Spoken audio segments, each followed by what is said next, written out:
This is Frame Grade, and here is Mank. 1930s Hollywood, and the particulars of the time, seen through the perceptive, if not inebriated, court jester of the studio system, Herman J. Mankiewicz, or Mank. He falls in favor with the Hollywood elite, and does what he can in earnest to help those less fortunate, all while rarely pausing for diplomacy. The screenplay comes from the director David Fincher's late father, Jack Fincher, who started developing the film in the 90s. The film slides back and forth between several periods of time, like a play, with the lights dimming almost like the drop of a stage curtain. One time depicts Mank sheltered away to draft up the screenplay to what would be the famous film, Citizen Kane. Other times depicted are throughout the 1930s, in the time when Mank was in employment and in favor with MGM and William Randolph Hearst, and specifically in an apparent platonic friendship with Hearst's mistress, Marion Davies, a movie star in her own right. The flashbacks are announced with scene headings typed out across the screen as if on a typewriter, as they would be in Mank's profession. One wonders if these are actually just Jack Fincher's original scene headings. Many scenes have a surreal dreamscape quality, as Mank turns at the sound of his name, only to fall into stimulating conversation with another coincidental acquaintance or an old friend. There's a substantial portion of the story that focuses on the 1934 gubernatorial election and the fierce propaganda politics against writer-turned-politician Upton Sinclair. Mank can't help but be the witty voice of reason when MGM goes about crafting fictional newsreels emphasizing qualities of Sinclair that may deter voters. It's a stinging reminder that politics may have always been as dirty as it is now. We just changed the way we combat it. Or maybe we haven't. Each new flashback adds pieces to the puzzle of just how Mank crafted what would be called his greatest work. While it's probably best if the viewer watches the movie Citizen Kane within a week of seeing Mank, the film avoids hokey gimmicks like having characters state lines of dialogue from Citizen Kane verbatim, with Mank scratching out notes. Instead, Mank insists the script is not based on his past, even though others won't buy into it, and we as an audience, maybe we see that only a portion of his argument is true. Mank is a special breed of David Fincher film, where there are elements that mask his presence and signature. The story is so large that at times the individual scenes are more stimulating than the feeling you have as the credits roll.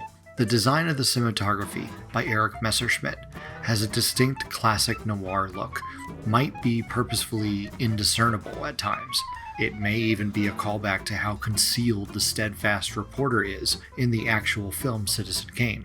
Trent Reznor and Atticus Ross mix up their menacing range of tones for an eerily antique sound. There are parts of the musical score that sound right out of a jazzy dinner party, and other tracks that have a lingering, haunted feeling of regret and guilt. All of it captures the sliding timeline quality of the narrative in a sort of dreamlike daze. Gary Oldman is not quite convincing at playing 43, but maybe we can buy that the years of drinking took its bloated toll on his Mank. His subtlety and sadness, slathered over by elegant wit, is working, and a testament to his delivery as an actor and Jack Fincher's writing. The supporting roles that fill in more famous faces are convincing. Tom Burke as Orson Welles, Arliss Howard as Louis B. Mayer, Charles Dance as Hearst, reuniting with Fincher from Alien 3, but most illuminating is Amanda Seyfried as Marion Davies. While I don't know if she's nailing a Davis impression, she is the bright spot of positivity, even in Mank's darkest moments. In fact, all the women around Mank seem to say the most about his character. Tuppence Middleton, as his wife Sarah, weathers through his shenanigans with a glance that shows a long marriage of seeing through his faults and still loving him. If Seyfried is the glowing silver screen fantasy, Middleton is the stark but comforting reality of Mank's world. In the first few minutes of Mank, the court jester himself cries out in a drunken stupor that he is Noah, waiting for a burning bush, and in a matter of time, Orson Welles' voice, might as well be the voice of God, calls upon him with the task of scribing a new script. Mank answers the call to action, of course, but must finish his journey of writing by trading verbal blows with Orson Welles over who helped who in getting the script drafted. This comes with a nearly parallel discussion Mank has with William Randolph Hearst, in which Hearst gives his seemingly final word on what he actually thinks of Mank and his status. The film has fun many times over, shifting the perspective on Mank to be the court jester positioned close enough to poke fun at the king and his faults, and as the court jester who is in a futile role at the mercy of that same king. Much like Mank's writing editor states about Citizen Kane, it's a jumbled mess that actually seems to fit together by the end. There's a fair amount of character journeys that end almost out of order and seemingly missed opportunities, particularly Mank's connection with Marion Davies, which is seemingly wrapped up in a friendly but almost too picturesque picnic.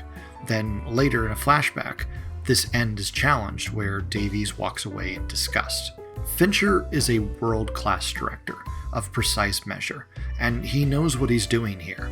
With respect to his father, who has written a brilliant script, this is maybe only a story his son could have made within that small, measurable window that makes it an engaging story. I can imagine multiple failed attempts at the incremental and subtle story by other directors, and even Fincher. All the same, I'm glad this one worked out, even if at times it is a bit too broad in scope.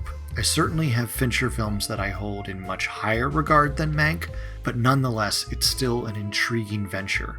Like Citizen Kane, is more interesting to watch when you watch knowing the story of how it came to be made. This is Frame Grade. Thanks for watching.